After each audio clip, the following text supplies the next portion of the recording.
ഒറ്റ നടക്ക് പോകത്തില്ല നടന്നത്. കർത്താവിൻ്റെ വചനം അറിഞ്ഞതിന് ശേഷം അറിയാതെ ജീവിച്ചാൽ നിനക്ക് വെച്ചിട്ടുണ്ട് മകനെ. ഇത് നിസ്സാരമല്ലേ? ഇത് പറയാൻ സഭ ഇപ്പോൾ പറയണില്ലല്ല. സഭയ്ക്ക് എല്ലാ ആൾക്കാർക്ക് ഇക്കിളി കൂട്ടിയിട്ട് കുറേ ചിരിച്ചിപ്പിച്ച് എന്നാൽ പിന്നെ പട്ടപ്പ് കിട്ടേണ്ട ആവശ്യമില്ല. ആൾക്കാർക്ക് ഒരു സാധനം വടി കൊണ്ട് ആൾക്കാരുടെ പളക്കെട്ട് കുത്തി കൊടുത്താൽ പോരെ. കർത്താവിൻ്റെ വചനം നീ അറിഞ്ഞതിന് ശേഷം നീ അറിയാത്ത പോലെ തലയെ മുണ്ടിട്ട് ജീവിച്ചാൽ പണി വരുന്നുണ്ട് അവറാച്ച.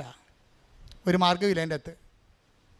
കർത്താവിൻ്റെ വചനം അറിഞ്ഞതിന് ശേഷം, അതായത് എന്താണെന്ന് വെച്ചാൽ എൻ്റെ മക്കളെ, നിങ്ങളുടെ കല്യാണവും വിവാഹവും മക്കളുണ്ടാകുന്നതും അല്ല ദൈവത്തിൻ്റെ പ്രശ്നം.